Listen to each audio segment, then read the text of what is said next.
नाजरीन अस्सलाम वालेकुम। IAD टुडे के खबरनामे में आपका खैर मकदम करते हैं।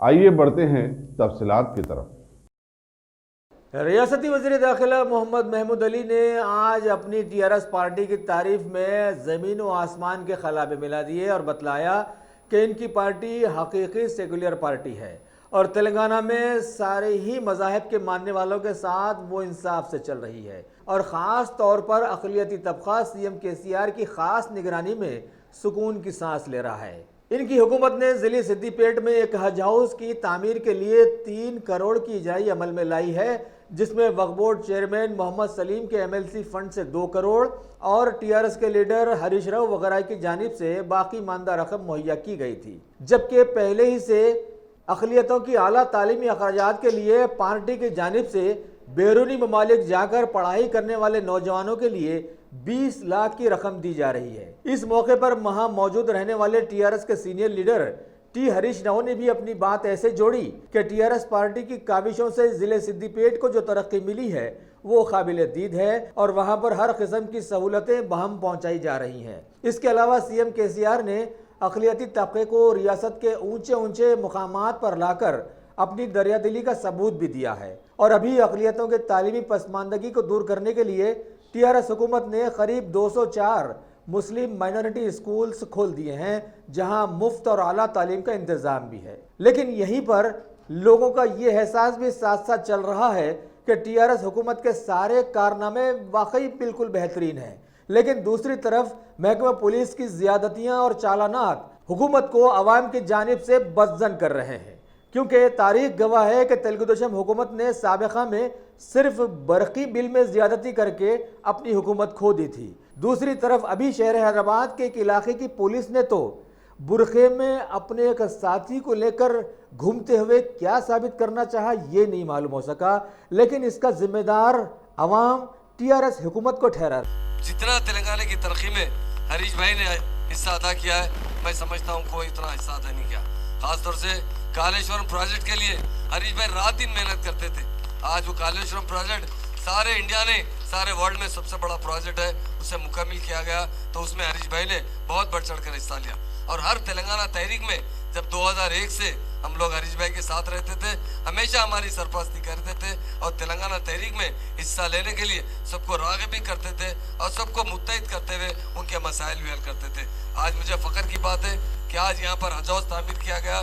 शायद हिंदुस्तान में किसी भी सिर्फ टाउन के अलावा, किसी सेंट्रल प्लेस के अलावा किसी डिस्ट्रिक्ट में हज हाउस नहीं है। तेलंगाना स्टेट में भी 33 डिस्ट्रिक्ट बने हैं, पर 33 डिस्ट्रिक्ट में सबसे पहला हज हाउस यहाँ पर इसका इनाग्रेशन किया गया है। उसके लिए मैं हरीश भाई को दिल की गहराई से मुबारकबाद देता हूँ और सिद्दीपेट के अवाम यकीनन खुश नसीब है। अल्लाह ताला ने बहुत अच्छे लीडर आपको नसीब किया है जो आपकी खिदमत भी करते हैं और मजहबी जो आपके मसाइल है, तकालीफ है, उसे दूर करते हैं। उसके लिए मैं हरीश भाई का शुक्रिया अदा करता हूँ। और एक सिद्दीपेट के हमारे सीनियर MLC फारूक हुसैन साहब, वो हमेशा पेश रहते हैं तेलंगाना के मसाइल, सिद्दीपेट के मसाइल के लिए। वक्फ बोर्ड के चेयरमैन हमारे सलीम साहब, यकीनन वक्फ बोर्ड को और भी मुस्तहकम करना ज़रूरी है, क्योंकि हमारे मुफ्ती खलील अहमद साहब ने अपनी तकरीर में एक बात कही कि वक्फ बोर्ड को ज़्यादा मुस्तहकम कीजिए। यकीन ज़रूर है उसे मुस्तहकम किया जाएगा और ये हमारे CM साहब का सपना है कि वक्फ बोर्ड की जितनी जायदाद है उसे ज़रूर हासिल की जाएगी। उसके लिए वक्फ बोर्ड के लिए ट्रिब्यूनल भी बनाया गया है और वक्फ बोर्ड के प्रॉपर्टियों का सर्वे भी हुआ है। जब लैंड अपडेशन रिकॉर्ड हुआ था उसमें 45,000 एकड़ ज़मीन उस सर्वे में निकाल कर वक्फ बोर्ड को दी गई है, वो रेवेन्यू रिकॉर्ड में शामिल किया गया है। उसे ज़रूर अमली जामा पहनाते हुए मुफ्ती खलील अहमद साहब की जो ख्वाहिश है उसे ज़रूर पूरा किया जाएगा। आमिद मोहम्मद खान साहब जो जमात इस्लामी के सदर है, यकीनन मुझे आज फ़ख्र से एक बात कहता हूँ कि जब तेलंगाना तहरीक शुरू हुई कोई तंजीम तेलंगाना का साथ नहीं थी। अगर साथ देने वाली कोई जमात थी तो जमात इस्लामी थी, क्योंकि जमात इस्लामी बहुत दूरंदेश जमात है। वो देख चुकी थी कि आंध्र प्रदेश में रहने में हमें कुछ नहीं मिला सिवाय यहाँ के मुसलमानों को, सारे अवाम को नुकसान के सिवा।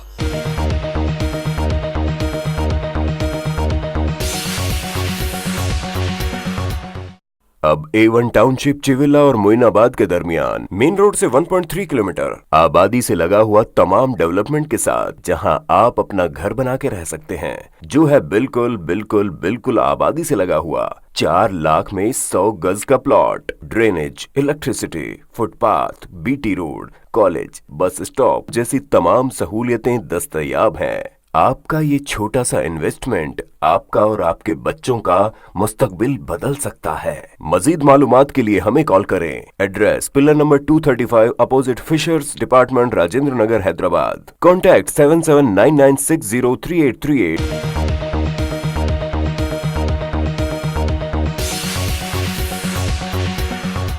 बीजेपी पार्टी के साबिका पार्लिमानी मेंबर बी दत्तात्रेय ने national executive member N Indrasen Reddy के साथ एक तकरीब में पार्टी मेंबरशिप का एक एप्लीकेशन लॉन्च किया और बतलाया कि बीजेपी पार्टी रियासत में 50 लाख से जायद मेंबरशिप बनाने का इद्दिया कर रखा है और लोग बीजेपी पार्टी की जानिब सैकड़ों की तादाद में रागिब भी हो रहे हैं।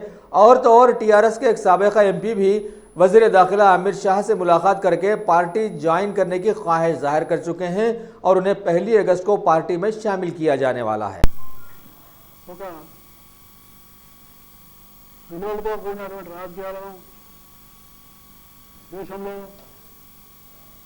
నైతికతను పెంపొందింపజేస్తూ జాతీయత, దేశభక్తి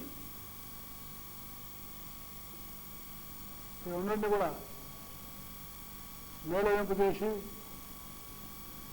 యావత్ దేశంలో అటు కన్యాకుమారి నుంచి కాశ్మీర్ వరకు,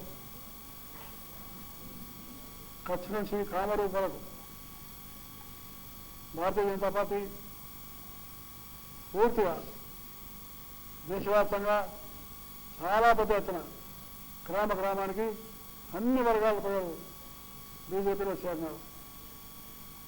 కానీ కాంగ్రెస్ పార్టీ కానీ కమ్యూనిస్ట్ పార్టీలు కానీ వాళ్ళు రోజు రోజుకు కుంచుకుపోతున్నారు. సైద్ధాంతికమైనటువంటి నిబద్ధత లేదు, నాయకత్వం యొక్క లేదు అనేది కనపడతా ఉన్నది.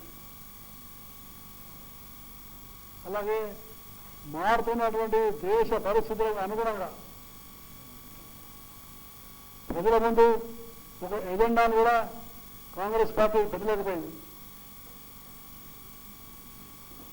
అందుకనే దేశవ్యాప్తంగా బీజేపీ చాలా పెద్ద ఎత్తున పెడుతుంది. అయితే దేశవ్యాప్తంగా ఈ బీజేపీ యొక్క ఉన్నటువంటి సిద్ధాంతాలను, ప్రధాని నరేంద్ర మోడీ గారి పాలన, అవినీతి లేనటువంటి పాలన అన్ని వర్గాల ఉన్న ప్రజలకు చాలా ఆనంద ముద్ర వేస్తుంది.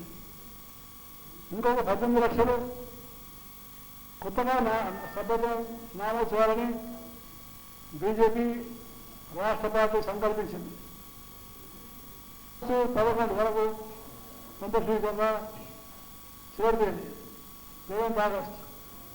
మాకు విశ్వాసం ఉన్నది, మేము తప్పకుండా ఈ నంబర్ను తప్పకుండా మేము అధిగమిస్తామనేటువంటిది మాకు తప్పకుండా విశ్వాసం ఉంది. ఎందుకంటే పార్లమెంట్ ఎన్నికలకు ముందు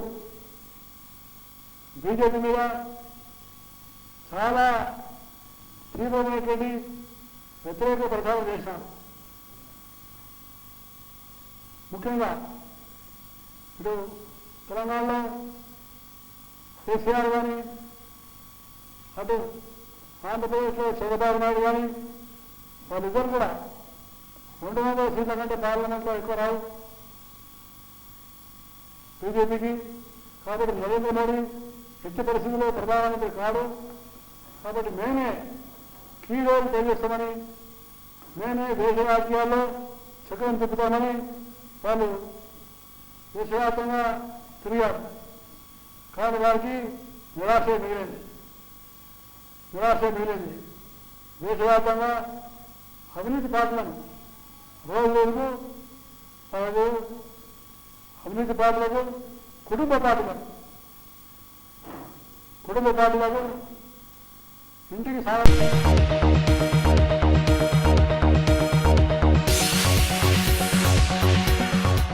Bhagwan Devi Hospital. Dr. Om Prakash Agrawal presents Juhi Clinics at Sheikhpet. 25 सालों से ऑर्थोपेडिक्स सर्विसेज खिदमत अंजाम देते आ रहे हैं। भगवान देवी हॉस्पिटल है हमेशा आपके साथ। Doctor Om Prakash Agarwal, MS ortho senior orthopaedic surgeon. Doctor Arvind Kumar, MS ortho senior orthopaedic surgeon. Treatment for difficult fractures, joint replacement, arthroscopy surgery, spine surgery, all under one roof. हजारों मरीजों का कामयाब इलाज जदीद टेक्नोलॉजी के जरिए। तमाम ऑर्थोपेडिक सर्विसेज एक ही छत के नीचे। Modern operation theatre, 24 hours digital X-ray, ultrasound, diagnostics, operations facility and pharmacy. Juhi Clinic, 3rd floor, above Reliance Trends, beside D-Mart, Toli Chowki, Sheikhpet, Hyderabad.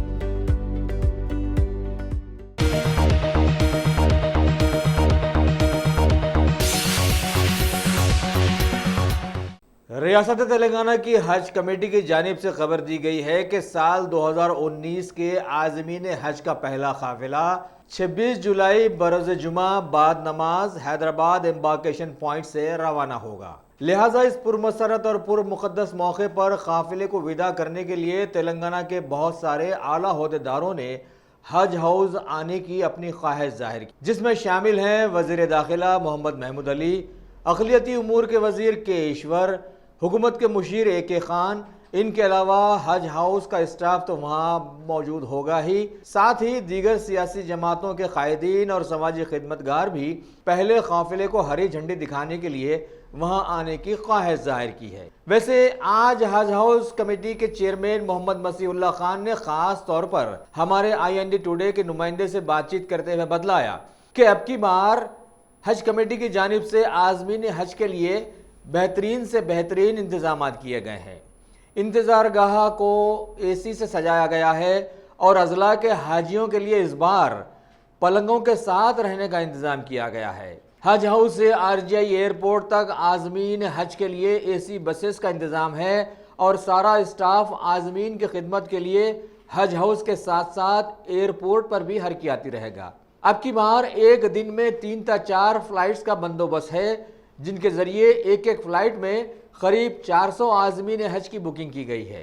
दीगर सहूलतों में मनी ट्रांसफर के लिए 3 से 4 बैंक्स के खिदमात हासिल की गई हैं, जो कि हर जगह मौजूद रहेंगे। इसके अलावा हज के लवाजमात जैसे एहराम वगैरह के भी बेहतर इंतजामात रखे गए हैं। आखिर में उन्होंने ये खास बात भी बतलाई कि सालों के बाद इस बार करीब 1800 आज़मीन की वेटिंग लिस्ट को भी करीब 1800 आज़मीन की वेटिंग लिस्ट को भी तक़वियत दी गई है, जबकि पहले ऐसा कभी नहीं हुआ था।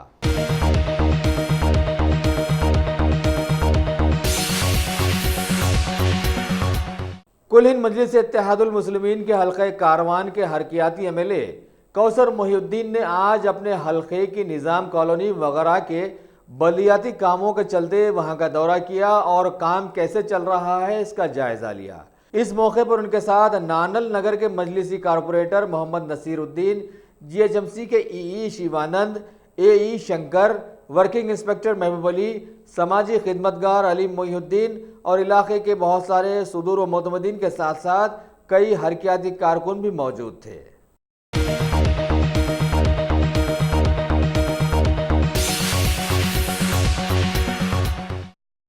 Top selection computers. अगर आप टेक्नोलॉजी के दौर में रहते हुए टेक्नोलॉजी से दूर हैं तो सोचिए मत, आइए एक बार खिदमत का मौका दीजिए। हमारे यहाँ branded computers Dell, HP, Lenovo, laptop accessories उम्दा क्वालिटी निहायत ही वाजबी दाम पर दस्तयाब है। स्कूल, कॉलेज, कॉर्पोरेट, ऑफिस वगैरह में बल्क क्वांटिटी में सप्लाई की जाती है। इसके साथ साथ हमारे यहाँ माहिर टेक्नीशियंस की निगरानी में रिपेयर की सहूलत भी मौजूद है। अगर आप अपने घर, दुकान, सोसाइटी, स्कूल वगैरह को सेफ और क्राइम फ्री बनाना चाहते हो तो इंस्टॉल कीजिए CCTV कैमरा जो HD क्लियरिटी के साथ दस्तयाब है। गुज़िश्ता 10 साल से मुल्क भर में अपनी इन तमाम खिदमात को जारी रखते हुए आपके एतमाद को बरकरार रखने वाला नाम top selection computers, Vijaynagar colony, beside Rayan Hotel Hyderabad. Director Sayyid Rashid Ali. Phone 9849715954. Top select.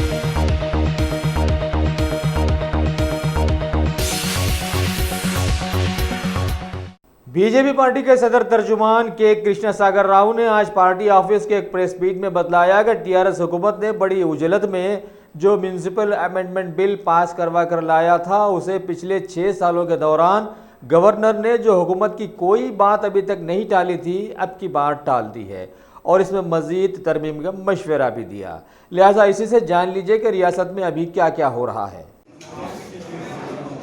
सरकार जो बिल लाई है म्यूनिसिपल एक्ट 2019, वो बिल गवर्नर के पास गया था। वो बिल एक्ट होने के लिए जो प्रोसेस है उसको रोक के गवर्नर ने वो बिल को वापस गवर्नमेंट को भेज दिया और भेजने में वो जो इश्यूज है जो करेक्ट होना चाहिए बिल में जो गलतियां हैं उनको वो हाईलाइट किए। ये सरकार सीएम केसीआर की बिना सोचे समझे फिर और एक ऑर्डिनेंस लाके ये बिल को एक्ट का रूप देने के लिए प्रयास कर रहा है। वो प्रयास को हम तीव्र खंडन करते हैं। भारतीय जनता पार्टी सबक सीखना चाहिए केसीआर जी, ऐसा हम बोलते हैं क्योंकि अभी उसको सबक मिला है गवर्नर जी से। 6 साल में पहली बार गवर्नर ने एक बिल को वापस भेजा है। भाई उसको आप समझ के सोच के फिर एक बार असेंबली को बिठा के वो बिल को आप एक्ट बनाना चाहिए। जो चेंजेस गवर्नर ने मांगा है वो चेंजेस को आप इनकॉर्पोरेट करना चाहिए बिल में। वो बिना करके आप कैसे ऑर्डिनेंस के लिए आप तैयार हो सकते हैं? तो इसका हम तीव्र खंडन करते हैं, विरोध करते हैं और हम ये भी चेतावनी देते हैं केसीआर जी को, ये आपका स्वप्न में भी in your dreams also municipal act of 2019 ये लॉ कभी नहीं बनेगा।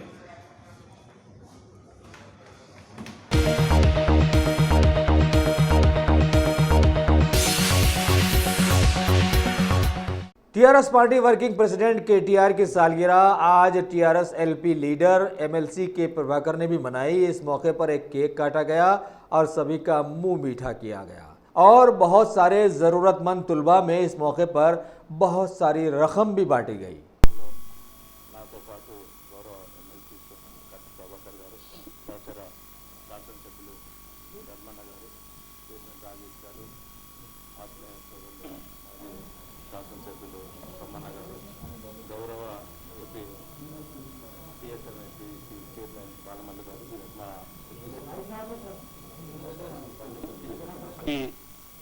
స్ఫూర్తి ఇస్తూ అందరికీ నడిపించినటువంటి అన్న టీఆర్ఎస్ పార్టీ వర్కింగ్ ప్రెసిడెంట్ సోదరులు కల్వకుంట్ల తారక రామారావు గారి జన్మదినాన్ని పురస్కరించుకొని కొన్ని కార్యక్రమాలు చేయడం జరిగింది. వారు నిండు నూరేళ్లు సుఖ సంతోషాలతోని సౌభాగ్యంతో ఉండాలని చెప్పి ఆ దేవుణ్ణి ప్రార్థిస్తూ మరి ఈ సందర్భంగా మొదటి నుంచి కూడా మాకు ఉద్యమ సమయంలో వారు అనేక కార్యక్రమాలు ఇస్తూ స్ఫూర్తినిచ్చింది. వారు చాలా సింపుల్గా తన జన్మదినాన్ని జరుపుకోవాలని చెప్పి పిలుపు ఇవ్వటం జరిగింది. గిఫ్ట్ ఏ స్మైల్ అని ఒక కార్యక్రమం ఇవ్వటం జరిగింది. అంగు ఆర్భాటాలు లేకుండా తన జన్మదినాన్ని జరుపుకోవాలని చెప్పి వారు నిర్ణయించుకోవటం నిజంగా కూడా మాకు స్ఫూర్తిదాయకం. అందుకే వారు ఇచ్చినటువంటి పిలుపు మేరకు గిఫ్ట్ ఏ స్మైల్ కింద మా కాన్ఫరెన్స్లో ఉన్నటువంటి వెల్దండి నవ్య పాప ఎంజైటీలో సీట్ రావడం జరిగింది. ఆర్థికంగా ఇబ్బందులుండి వారు ఫీజు కట్టుకోలేని పరిస్థితి ఉంది కాబట్టి మరి వారికి చేతనివ్వడం జరిగింది. ఇదే కాకుండా ఉద్యమ సమయంలో సాగరహారంలో కొన్ని ఆనాటి ఉద్యమ నేత కేసీఆర్ గారు ఇచ్చినటువంటి పిలుపు మేరకు పాల్గొంటున్నటువంటి సందర్భంలో అరుకొల్ల రాజు గారు ఉద్యమకారుడు. ఆ సమయంలో పెద్ద ఎత్తున పోలీస్ దాడిలో గాయపడి కొన్ని నెలల పాటు వారు ఆసుపత్రిలో ఉండే చిన్న వ్యాపారం కోసం వారికి కూడా ఆర్థిక సాయం చేయడం జరిగింది. అదేవిధంగా శివ అని ఉద్యమకారుడు మిలియన్ మార్చ్ అప్పుడు నా పైన కేటీఆర్ గారి పైన అప్పుడు పోలీసులు లాఠీ చార్జ్ చేస్తుంటే వారు అడ్డుకోవడం జరిగింది. అప్పుడు తీవ్రంగా మరి నెత్తి గాయాలై కొన్ని రోజుల పాటు హాస్పిటల్ ఉండే వారికి కూడా ఒక ఉద్యమకారునికి ఆర్థికంగా సాయం చేయడం జరిగింది. అంటే ఈ తీరుగా వారి జన్మదినాన్ని పురస్కరించుకొని సేవా కార్యక్రమాలు చేయాలని చెప్పి వారు ఇచ్చినటువంటి పిలుపు మేరకు ఈ కార్యక్రమం చేయడం జరుగుతుంది. మరి ఈ తీరుగా వారు ఏ కార్యక్రమం ఇచ్చినా కూడా మేము ఖచ్చితంగా అమలు చేస్తాం, తెలంగాణ అభివృద్ధి కోసం కృషి చేస్తామని సందర్భంగా తెలియజేసుకుంటూ మరి ఈ కార్యక్రమంలో మీరందరూ కూడా పాల్గొన్నందుకు పేరు పేరున కృతజ్ఞతలు. ఇప్పుడు ప్రభాకరన్.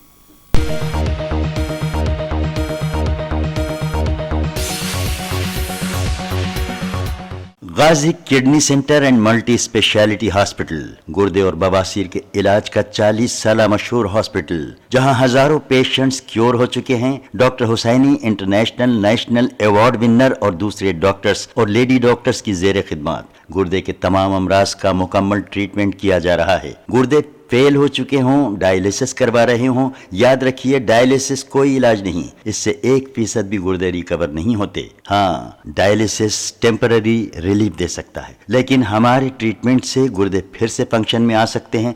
गुर्दे श्रिंक हो गए हों या सिस्ट हो, गुर्दे की पथरी हो, कैसी भी गुर्दे की तकलीफ हो या पाइल्स यानी बवासीर, चाहे ब्लीडिंग हो या कोम, बगैर ऑपरेशन मुकम्मल क्योर ट्रीटमेंट का एक ही centre Ghazi kidney centre, DLRL main road opposite Vikas high school, Chandrayangutta, Hyderabad. Cell 9966930824 या 9391326261।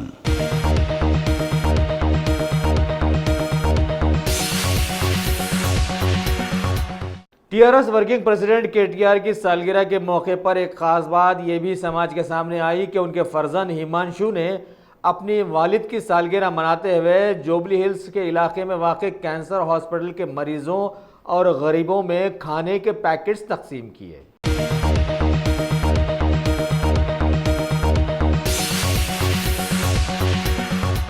दुनिया के मौजूदा माहौल में मिल्लत इस्लामिया अभी जहां इंतहाई इंतशार का शिकार है, ऐसे माहौल में कौम के बड़े माने जाने वालों को काफ़ी फूंक फूंक कर कदम रखना चाहिए था, लेकिन इनके बदहाली की एक शिकायत आज ऐसे समझ में आई कि शहर हैदराबाद में रहने वाले एक शादीशुदा जोड़े में कुछ इख्तलाफात आ गए, जो आम सी बात है। लेकिन लड़की के भाई ने इसे सीरियस लिया और उसकी अपने बहन भाई से ज़बान दराजी हो गई। बस फिर क्या था, बात तूल पकड़ गई और उसने बड़ी खामोशी से गवर्नमेंट खजात किला मोहम्मद नगर के एक नायब काजी, जिनका नाम मोहम्मद इस्माइल बतला गया है, उनसे रुजू होकर अपनी बहन के खुला नामे पर उनसे दस्तखत ले लिए और उसे व्हाट्सअप कर दिया। दूल्हे भाई ने जब इसे देखा तो वो फौरन खजात पहुंचे और काजी को खींचा कि बगैर उनकी हाजिरी के, उनकी इजाज़त के ये खुला हुआ ही कैसा, अगर हुआ है तो उनकी दस्तखत कहाँ पर है।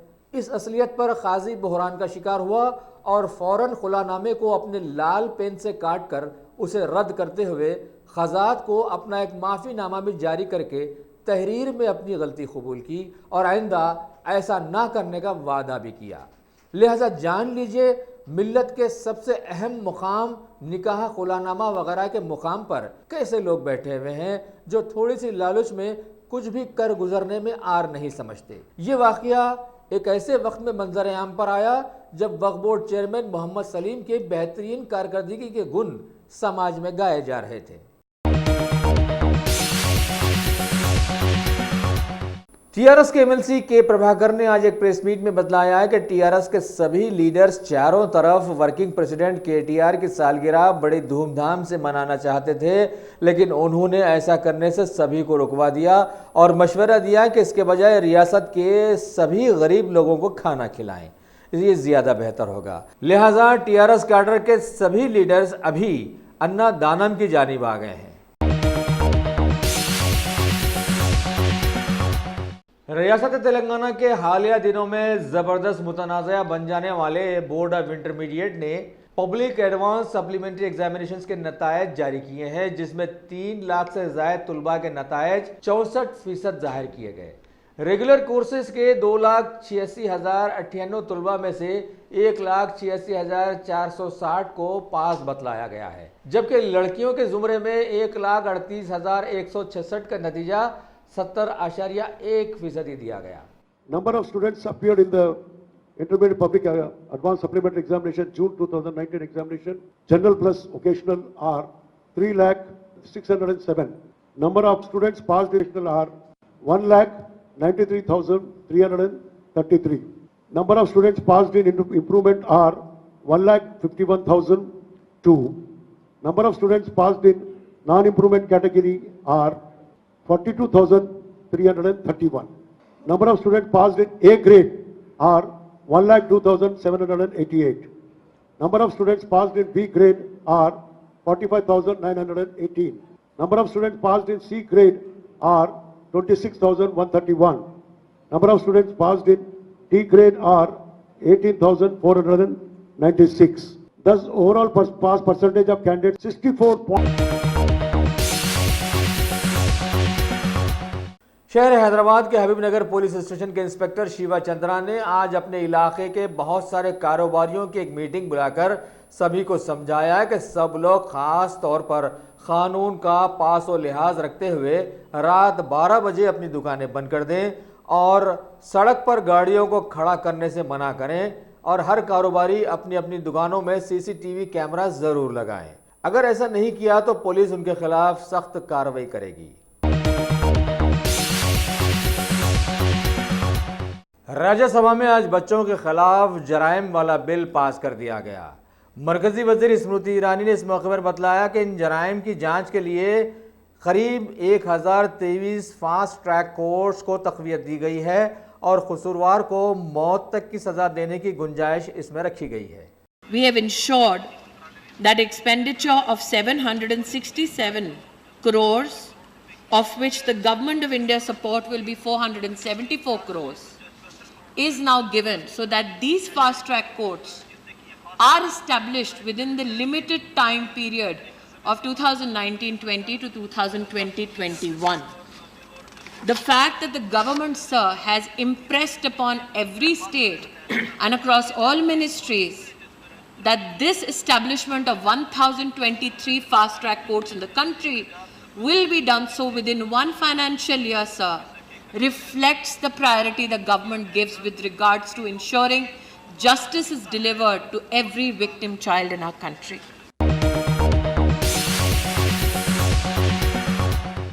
भारत की रियासत जम्मू कश्मीर को पिछले सालों में सूरीज़दा बना दिए जाने के बाद अभी पार्लियामेंट में मरकजी वजीर दिफा राजनाथ सिंह ने बयान दिया है कि इससे पहलवती करने का कोई सवाल ही पैदा नहीं होता और मुल्क की इज्जत से सौदा कतई नहीं किया जाएगा। लेकिन इस सिलसिले में पीएम मोदी से बयान को लेकर कांग्रेस के एमपीज ने लोकसभा से वॉकआउट कर दिया। वाज़ेह रहे कि पीएम मोदी के लाखों बयानात के पस मंजर में अभी अमेरिकी सदर ने जम्मू कश्मीर के बारे में मुतनाज़िया बयान दिया था। कांग्रेस संसदीय दल के नेता ने यहाँ पर आश्वस्त किया था कि हमको इस मुद्दे को उठाने की इजाजत दी जाए। मैं जरूर सत्ता पक्ष की तरफ से जो भी जवाब देगा उसकी बात को हम सुनेंगे, लेकिन उन्होंने यहाँ पर वादा खिलाफी की है। जो कुछ भी वादे किए थे उन्होंने अपने वादे को पूरा नहीं किया है। ये बहुत ही दुर्भाग्यपूर्ण। लोकतंत्र चलता है तो विश्वसनीयता के आधार पर चलता है। सबसे बड़ा आधार स्वस्थ लोकतंत्र का होता है परस्पर विश्वास। लेकिन मैं समझता हूं कि आज जो बात उन्होंने आपके समक्ष कही है कि नहीं मैं सुनूंगा, आज उन्होंने हमारी बात यहाँ नहीं सुनी है और वॉकआउट इस समय किया है, मैं समझता हूं। दूसरी चीज, जहां तक हमारे प्रधानमंत्री जी और साथ ही साथ अमेरिका के राष्ट्रपति मिस्टर ट्रंप के बीच बातचीत का प्रश्न है, यह सच है कि जून के महीने में अमेरिका के राष्ट्रपति और हमारे प्रधानमंत्री मोदी जी के बीच बातचीत हुई थी। लेकिन हमारे विदेश मंत्री श्री जयशंकर प्रसाद जी ने स्टेटमेंट देते समय यह पूरी तरह से अध्यक्ष महोदय स्पष्ट कर दिया, कहा कि कश्मीर के मुद्दे पर राष्ट्रपति ट्रंप के साथ कोई बातचीत नहीं हुई है। मैं समझता हूं कि इससे ऑथेंटिक स्टेटमेंट और किसी दूसरे का नहीं हो सकता। इसलिए मैं सर्वाधिक एथेंटिक स्टेटमेंट से जयशंकर प्रसाद जी का मानता हूं, क्योंकि जिस समय मोदी जी और मिस्टर ट्रंप के बीच बातचीत हो रही थी तो स्वयं हमारे विदेश मंत्री श्री जयशंकर प्रसाद जी उसमें मौजूद थे। और मैं यह भी अध्यक्ष महोदय मैं यह भी स्पष्ट करना चाहता हूं कि कश्मीर के सवाल पर किसी की मध्यस्थता स्वीकार करने का कोई प्रश्न ही नहीं खड़ा होता, क्योंकि हम इस सच्चाई को जानते हैं कि यदि यह निश्चित रूप से शिमला समझौते की मंशा के सर्वथा विपरीत होगा, इसलिए किसी की मध्यस्थता को स्वीकार करने का कोई औचित्य नहीं। यह बात तो अपनी जगह पर है अध्यक्ष महोदय, लेकिन मैं यह भी स्पष्ट कर देना चाहता हूं, कश्मीर के सवाल पर हम इसलिए भी किसी की मध्यस्थता स्वीकार नहीं करेंगे क्योंकि हमारे यह राष्ट्रीय स्वाभिमान का प्रश्न है अध्यक्ष महोदय। हम सब कुछ स्वीकार कर सकते हैं, हम सब चीज से समझौता कर सकते हैं, लेकिन किसी भी सूरत में अपने राष्ट्रीय स्वाभिमान पर के साथ समझौता नहीं कर सकते। और अध्यक्ष महोदय, मैं यह भी स्पष्ट कर देना चाहता हूं, पाकिस्तान के साथ यदि बात होगी केवल कश्मीर पर बात नहीं होगी, पाक अधिकृत जम्मू कश्मीर पर भी बात होगी अध्यक्ष महोदय। यह भी मैं 2 शब्दों में स्पष्ट करना चाहता हूं।